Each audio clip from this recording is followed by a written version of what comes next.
Bismillahirrahmanirrahim. Assalamualaikum warahmatullahi wabarakatuh. Teman-teman semua, Bawaslu Provinsi Jambi melanjutkan kembali ya program dari podcast, khususnya sekarang ini berkaitan dengan tema penanganan pelanggaran, yang mana mungkin kemarin sudah ada yang menonton video sebelumnya bahwa kita juga telah mengundang dari narasumber dari Koordinator Divisi Penanganan Pelanggaran Kota Sungai Penuh.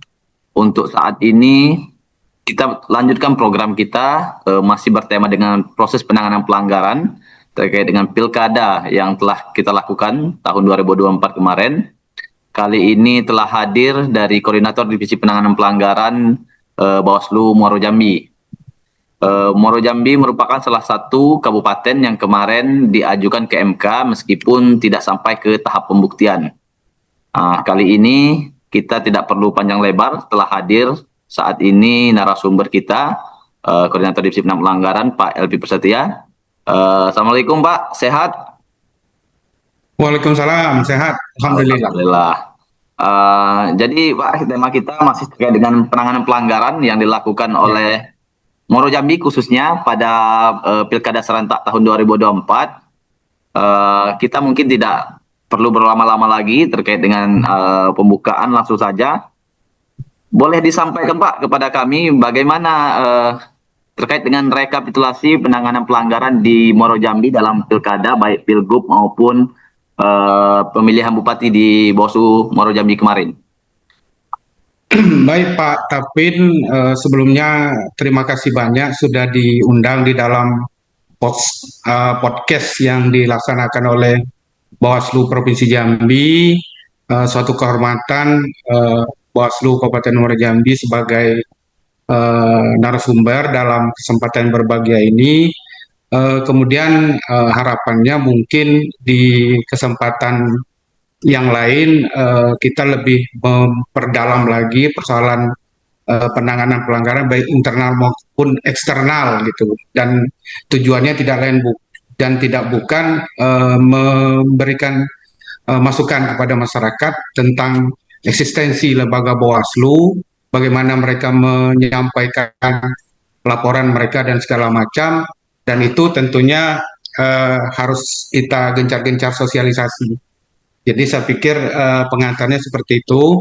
Kembali ke pertanyaan Pak Tapin, untuk rekapitulasi penanganan pelanggaran untuk Kabupaten Muaro Jambi bisa kita sampaikan untuk di kabupaten sendiri, karena kita juga ada penanganan pelanggaran di ad hoc di kecamatan. Nah, untuk di Kabupaten Muaro Jambi itu ada tiga penanganan pelanggaran yang sudah kita laksanakan. Penanganannya berupa laporan, sedangkan temuannya tidak ada. Nah, dari ketiga laporan atau penanganan pelanggaran yang kita lakukan, satu laporan tidak kita registrasi dan dua laporan kita lanjutkan ke klarifikasi, dan kemudian ada satu yang sudah kita buat rekomendasi ya, karena pilkada rekomendasi kalau sekarang bisa kita sebut putusan karena ada MK-nya ya, karena putusan bisa rekomendasi bisa dimaknai sebagai putusan. Nah, kemudian untuk sedikit gambaran untuk di kecamatan, kecamatan itu terbalik dengan kabupaten. Jadi di kecamatan ada 7 temuan, tidak ada laporan ya, 7 temuan. Temuannya 4 berhubungan dengan etik, 1 berhubungan dengan pelanggaran administrasi, dan 2 berhubungan dengan pelanggaran hukum lainnya. Jadi itu sekedar gambaran umum Pak Tapin ya, berhubungan dengan penanganan pelanggaran yang kita laksanakan baik di Kabupaten Muaro Jambi maupun di ad hoc kita di Panwaslu Kacamata. Gitu Pak Tapin. Terima kasih Pak Elvi. Mungkin kita metodenya metode seperti wawancara aja ya, langsung tanya jawab gitu ya Pak Elvi ya. Jadi dari 3 laporan tadi 2 registrasi. Mungkin di sini saya jelaskan dulu ke masyarakat, kalau registrasi itu kan artinya ditangani, dilakukan proses penanganan pelanggaran baik klarifikasi sampai dengan ada nanti kajian akhirnya apakah direkomendasikan, diputuskan seperti apa seperti itu. Sedangkan untuk satu laporan tadi tidak diregistrasi, artinya itu kan tidak dilakukan proses penanganan pelanggaran. Itu apa penyebabnya Pak LP? Boleh disampaikan kepada kami? Ya, sebenarnya Pak Tapin ini unik Pak Tapin. Jadi satu laporan yang disampaikan ke kita itu tidak kita registrasi. Itu laporannya menyangkut pidana umum sebenarnya di Pak Tapin. Jadi kronologisnya ada semacam apa namanya modus penghinaan terhadap Walpri ini, pengawal pribadi ya untuk calon dan dilaporkan oleh apa namanya tim sukses salah satu calon ya tentang penghinaan terhadap Walpri terhadap calonnya. Jadi disampaikan ke kita setelah kita terima laporan, kemudian kita lakukan kajian awal, kita menyimpulkan bahwasanya tidak terpenuhi secara material karena ini bukan merupakan pelanggaran pemilu, tapi kita melihat ini sebagai tindakan pidana umum yang harus dilaksanakan oleh kepolisian. Nah, tidak sampai di situ, Pak, tapi dari komunikasi kita dengan kepolisian, sebenarnya mereka sudah tahu kasus ini dan mereka dengan sendirinya sudah menanganinya. Alhamdulillah sampai saat ini sudah prosesnya damai dan tidak dilanjutkan ke apa namanya pro justisia yang lain di tingkat apa namanya kepolisian. Seperti itu Pak Tapin. Oke, berarti ini ada potensi pidana umum, tapi karena dalam proses pilkada, makanya dilaporkan ke Bawaslu. Nah, itu Benar. berarti Nah, kemarin kan, sebenarnya Pak Tapin ini suatu hal yang bagus sebenarnya sebagai pembelajaran kita dan untuk memberikan kepada masyarakat bahwasanya tidak semua pelanggaran yang terjadi pada saat pilkada bisa kita tangani gitu kan, karena ini memang murni karena apa namanya objeknya itu bukan peserta pemilu dalam hal ini calon bupati dan wakil bupati, tetapi menyangkut terhadap Walpri. Sebenarnya kan Walpri ini tidak diatur juga. Kemudian ini kan sebagai kebijakan dari kepolisian untuk apa namanya calon ini bisa apa namanya dikawal ya dalam hal keselamatan dan segala macam dan kemudian bisa lebih intens komunikasinya dengan kepolisian. Nah, ini sebenarnya yang terjadi dan ini perlu kita sampaikan ke masyarakat juga terhadap kondisi seperti ini. Gitu Pak Tapin. oke siap LP. Berarti kan tadi kan ini tidak memenuhi syarat material intinya kan. Ya, Boleh tidak menyesat materi. boleh disampaikan mungkin biar masyarakat juga tahu ke depannya mungkin mau melapor biar tidak terjadi seperti ini lagi. Boleh tidak dijelaskan ke masyarakat apa itu Pak LP syarat formil dan material yang mungkin ketika masyarakat ingin memberikan laporan yang harus dilengkapi seperti itu. Ya, syarat formil dan material itu harus dan saya merasa tidak semua masyarakat tahu gitu kan. Jadi butuh waktu dan butuh sosialisasi yang masif ya di tengah masyarakat berhubungan dengan tentang syarat formil dan syarat material ketika mereka mau melaporkan baik itu masyarakat atau apa namanya kontestan gitu kan. Nah, ingin melapor ke kita. Nah, sedikit informasi kepada masyarakat untuk syarat formil itu berhubungan dengan identitas. Identitasnya ada nama, alamat pelapor, kemudian yang selanjutnya pihak terlapor itu siapa. Nah, kemudian waktu penyampaian tidak melebihi daripada jangka waktu ditentukan. Nah, kalau yang untuk poin ketiga ini dari dugaan pelanggaran pemilu itu diketahui itu harus 7 hari sampai kepada pelaporan. Dan ini penting kita sampaikan, jangan sampai masyarakat karena ini limitatif, ada waktunya. Jangan sampai kasus diketahui dan setelah dilaporkan sudah daluarsa karena sudah 7 hari ya, 7 hari setelah itu diketahui. Nah, itu lebih kepada apa namanya identitas, baik itu siapa pelapornya, nama dan alamat pelapor, kemudian siapa terlapornya, karena yang paling penting kapan dia mengetahui kejadian itu dan dihitungnya pada saat laporan itu kita terima. tidak boleh lebih dari 7 hari. Nah, kemudian untuk material, material adalah uraian, ya, uraian kejadiannya seperti apa.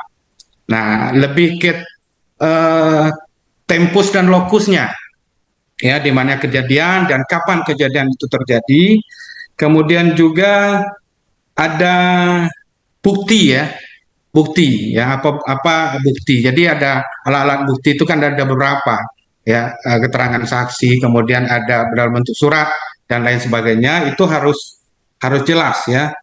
Nah, kemudian yang paling jelas itu harus uraian kejadiannya. Nah, uraian kejadiannya itu harus jelas di mana kejadiannya, siapa yang melakukannya, kemudian di mana kejadian itu terjadi. Nah, itu materialnya. Jadi kalau untuk formil dan materi ini adalah bahan kajian awal kita, ya. Setelah kita terima laporan, merupakan bahan kajian kita untuk menentukan apa namanya hasil kajian awal. Apakah itu kita registrasi atau tidak. Tapi sebelumnya kan ada upaya ketika ini tidak lengkap, misalnya kan bisa kita kembalikan. Ada 2 hari setelah itu mereka bisa memperbaiki, ya, memperbaiki, dan setelah 2 hari setelah itu baru kita putuskan berdasarkan kajian dari hasil perbaikan itu kita registrasi atau kita tidak kita registrasi. Seperti itu Pak Tapin.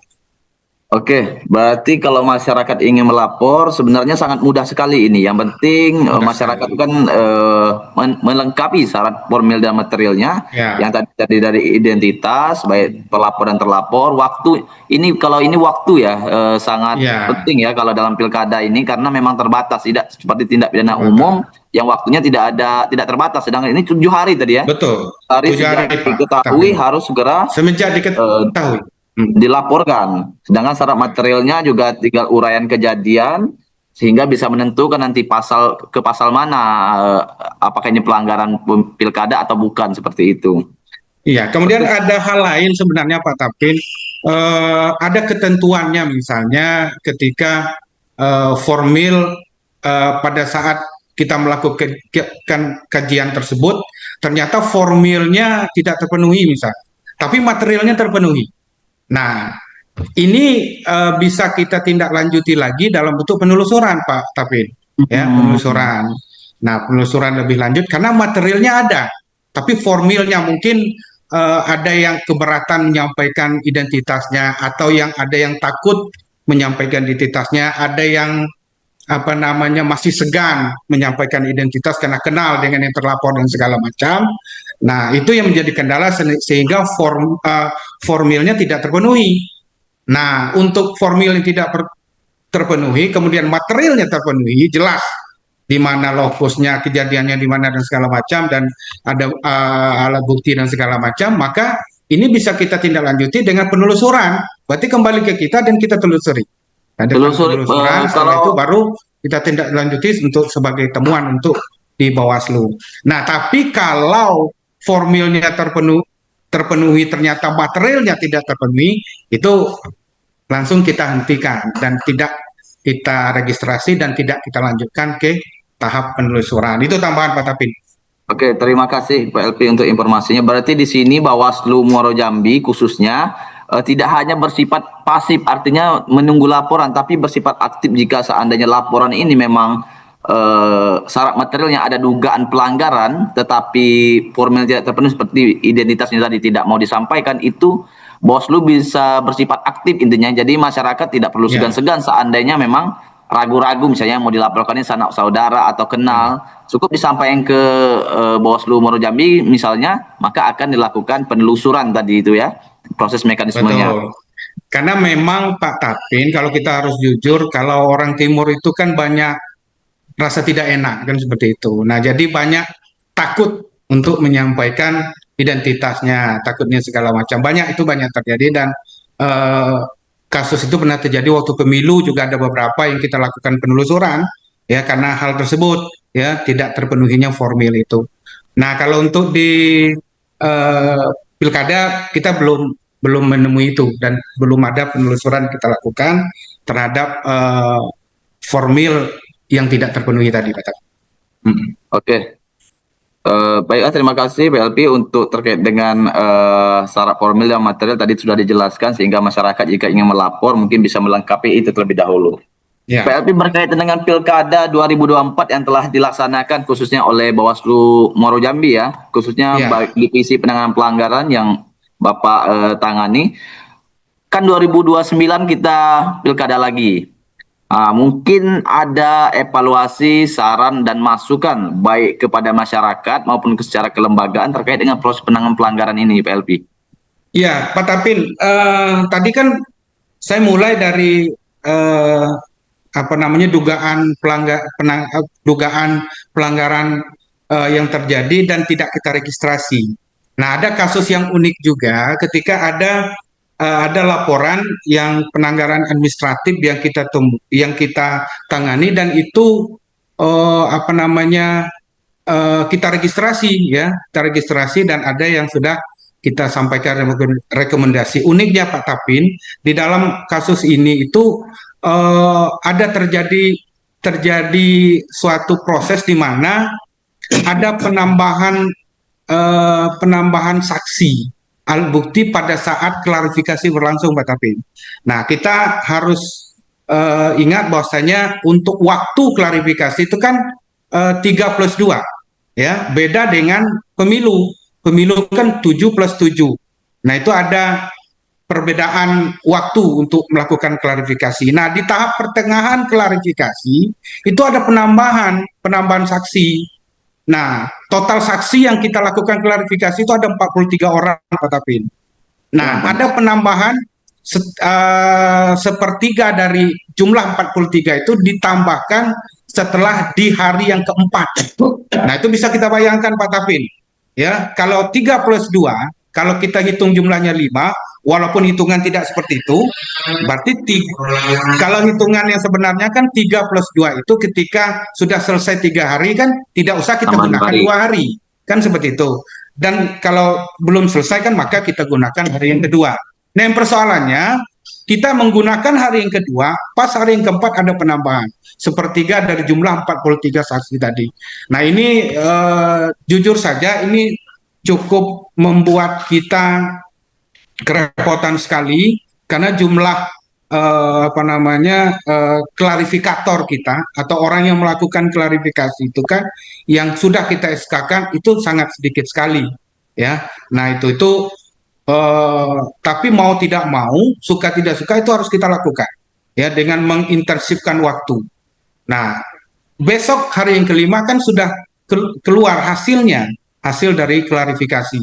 Nah, ini eh, sesuai dengan pertanyaan tadi, kita belum menyampaikan juga bahwasanya harus ada aturan khusus ya pembatasan daripada penambahan saksi-saksi di tengah proses sedang berlangsung. Nah, ini penting. Kalau dari awal disampaikan kan kita bisa memetakan, ya bisa memetakan. Nah, kemudian kita bisa mengatur strategi untuk bagaimana caranya semuanya bisa kita klarifikasi dengan baik. Tetapi ketika itu terjadi di tengah pelapor, di tengah proses klarifikasi, ada penambahan saksi dan itu harus kita klarifikasi, ini jadi persoalan.